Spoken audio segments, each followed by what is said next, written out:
আত্মাদের ট্রেনে আজ আশ্চর্যজনকভাবে কোনো আত্মাই আসেনি, কারণ সবাই আজ বিলাসবহুল বাসে করে চলে গেছে। তাই ট্রেনের ড্রাইভার ভেবেছিল আজ তাহলে তাড়াতাড়ি বাড়ি ফিরে যাওয়া যাবে। ঠিক তখনই এক বৃদ্ধা মহিলা হাজির হলো হাতে একটা টিকিট নিয়ে। তিনি চাইছিলেন ড্রাইভার যেন তাকে তার গন্তব্যে পৌঁছে দেয়। ড্রাইভার প্রথমে না করে দেয়, কারণ সেই দিকের পথ পুরোটাই পানিতে ডুবে আছে। কিন্তু তখনই বৃদ্ধা তার ব্যাগ থেকে বের করলো এক রহস্যময় ক্রিস্টাল। ড্রাইভার চোখ বড় বড় করে তাকিয়ে রইল, কারণ এই ক্রিস্টালের শক্তিতেই ট্রেনকে অনেক মাস ধরে চালানো যায়। তখন ড্রাইভার মনে মনে ঠিক করলো এই ক্রিস্টাল পেতে হলে তাকে তার গন্তব্যে পৌঁছাতেই হবে। তাই সে ট্রেন ছেড়ে দিল।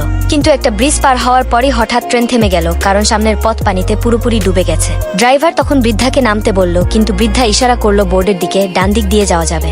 ড্রাইভার প্রথমে রাজি হচ্ছিল না, কিন্তু তখন বৃদ্ধা আরেকটা ক্রিস্টাল বের করলো, যা দেখে ড্রাইভার অনেক লোভে পড়ে যায় এবং তারা এগিয়ে যায় পানিতে ডুবে যাওয়া রেললাইন দিয়ে, যার কারণে তাদের বসতে হলো ট্রেনের ছাদে। এমন সময় ড্রাইভার হাতে পেল দাদির একটা পুরনো ছবি। ছবিটিতে ছিল সেই বৃদ্ধা মহিলা এবং তার পরিবার।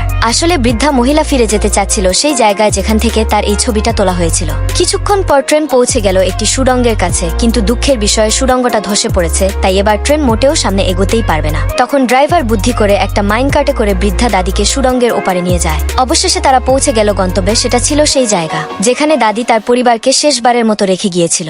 আর ঠিক সেখানেই দাঁড়িয়েছিল একটি গাছ, যেটা তার বাবা মা বৃদ্ধার জন্য ছোটবেলায় লাগিয়েছিলেন, যেন তাদের স্মৃতি চিরকাল বেঁচে থাকে। যা দেখে ড্রাইভার আবেগে ভরে যায়, আর সে পকেট থেকে ক্যামেরা বের করে সেই গাছের সঙ্গে দাদির একটা ছবি তুলে নেয়।